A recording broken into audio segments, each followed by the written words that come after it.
Salut à tous, merci d'être avec nous sur Match TV. J'espère que vous avez vu l'autre vidéo dans son intégralité avec l'interview live et toute l'intégralité de l'interview avec Mohamed le Suédois. Aujourd'hui, c'est une interview un peu plus courte mais intéressante parce que j'ai envie de parler d'influence forcément humoristique avec Mohamed. Alors Mohamed, quand tu étais adolescent, tes humoristes préférés c'était qui? Ça va peut-être te choquer. Bon, dans un premier temps, c'était Eli Kakou parce que c'était un Marseillais déjà de base, et puis l'accent et sa façon de faire les choses et de jouer m'a vraiment passionné. Mais derrière, j'étais très fan. Pourtant, j'étais très jeune, mais je regardais en boucle les cassettes de Coluche. Je regardais Raymond DeVos, beaucoup Raymond DeVos pour la langue française, parce que ce mec-là, il a une maîtrise de la langue française. Je crois que personne ne peut lui arriver à la cheville aujourd'hui. C'est le cours Florent aussi qui t'a donné envie d'avoir Plus ou moins, ouais, plus ou moins. Et j'étais aussi fan de Fernand Reynaud, Pierre Desproges. Tu vois, c'est des gens que je pense que personne. Tout le monde ne les connaît pas, à mon avis, s'il y a des jeunes. Personne ne regarde, mais c'est vrai que c'est des mecs qui m'ont beaucoup influencé. Mais la base des bases, ça a été, dès le départ, ça a été Eli Kakou. Et ensuite est arrivé Gad Elmaleh. Gad Elmaleh, c'était.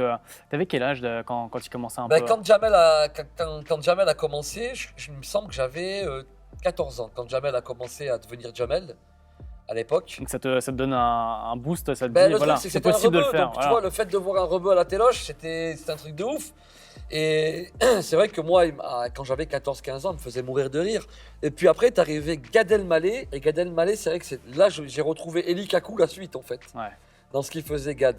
Et aujourd'hui, quand tu écris tes textes pour tes blagues, est-ce que tu es influencé aussi par d'autres humoristes Aujourd'hui, plus. Plus du tout. Aujourd'hui, plus du tout. C'est plus des gens qui te donnent envie par la suite. À l'époque, c'est eux qui m'ont donné envie de faire ce métier. Mais après, mes textes, je les écris de moi-même et je m'inspire de ce qui m'entoure moi, comme eux, ils ont fait à l'époque. Si tu avais une carrière d'humoriste à suivre, ce serait laquelle d'après toi? D'un artiste? Ouais. Je dirais Gad, ouais. Gad? Ouais, je dirais Gad. Je vais te dire Eli Kakou, mais pas la même fin, quoi.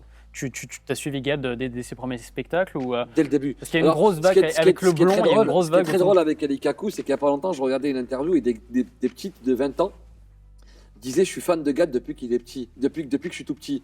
Mais non, c'est pas vrai, parce que Gad Elmaleh, déjà, t'étais pas né quand il a commencé. Son premier spectacle, c'était Décalage. Ouais. Et son premier spectacle Décalage, je sais pas si tu as eu l'occasion de le voir, mais c'était un truc ciblé rebeu à 100%. Et en fait, il y a une grosse partie des Français qui ont commencé à le suivre. En fait, quand il a fait L'autre, c'est moi. Voilà. Et le blond, Papa est en haut. Et là, il y a eu le vrai buzz. C'est là que les Français ont commencé à le suivre en masse. Mais il est vrai que quand il a fait Décalage et la vie normale. Il était plus sur du sketch aussi de base. C'était très personnage classique et tout ça, ouais.